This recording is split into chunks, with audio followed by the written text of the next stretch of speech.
Hey, ladies and gentlemen, this is Carmine Sabia for Explain America, and Laura Ingraham just dropped a bombshell on her fans.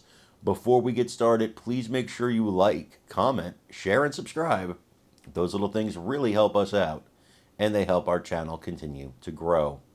Folks, look, everybody knows what's going on at the border is a disaster. But what a lot of people don't know when they hear about this bipartisan bill is that Republicans have once again sold out the people who have voted for them.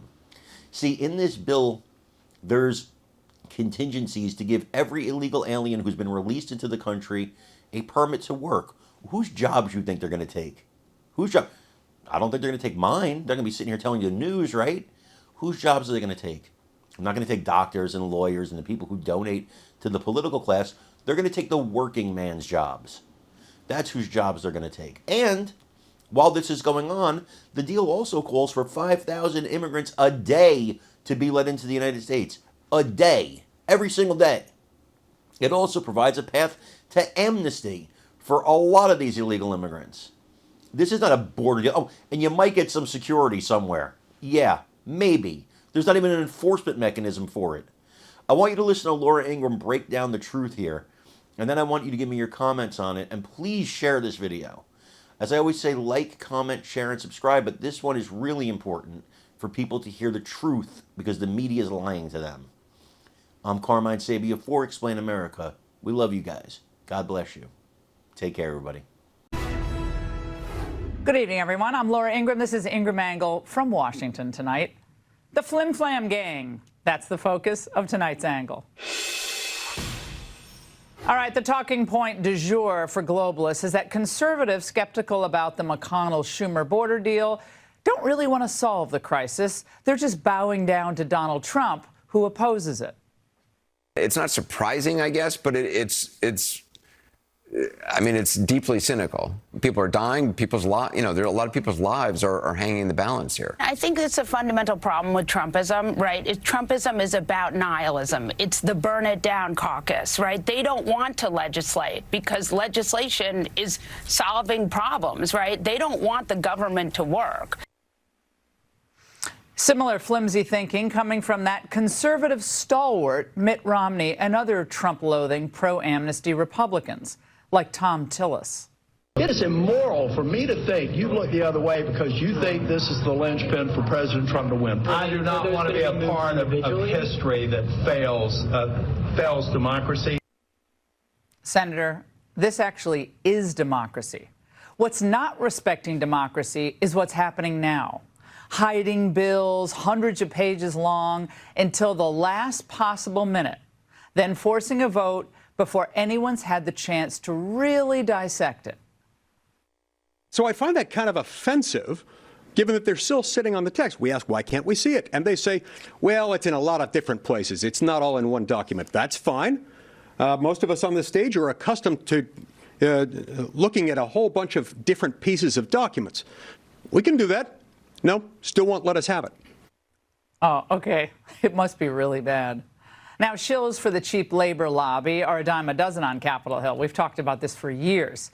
And they think you're stupid and that they could sneak through a massive foreign worker expansion that still allows Biden to wave in close to 2 million migrants in 1 year. Now, that's a win-win, isn't it, for both Biden and McConnell? You get the Ukraine money, you get more migrants, and you get political cover for the Democrats. But it is a gut punch to American workers. No wonder they don't want senators consulting with Trump. Instead, they want senators to listen to that stalwart conservative Liz Cheney. If it's true that McConnell said, basically, we thought we had a deal, but now it looks like, Trump's going to be the nominee and he wants to run on this. That is so cynical and irresponsible. Now, let me be clear. If there was any group of people who have a right to be cynical, it's the Americans who would like to see enforcement of our border laws. Now, a lot of you have been watching me on television or listening to my radio show or podcast over the years. You know that this has been an issue that I personally have focused on for 17 years. And time after time, politicians promised us that they are actually willing to enforce the border. I mean, really enforce the border. But then when you read the deals, it's really amnesty plus a gargantuan foreign worker increase with a promise of some type of enforcement or some limitation. It's always amorphous, never enforceable. And now, I promise, we're going to enter a new stage of this dark comedy, and we'll get to more of this in a moment. The same players are going to pretend that all this time they're negotiating a new border deal, a new border deal. And they're going to claim that they've tweaked the language, and then the media will pretend that the changes mean that the border problem is solved. Oh, and of course, it's all going to take a few months for these new policies to be fully effective, and you're going to have to hire new agents, and you're going to have to make sure everything is properly implemented. And there may be some court cases, but don't worry, the problem is solved.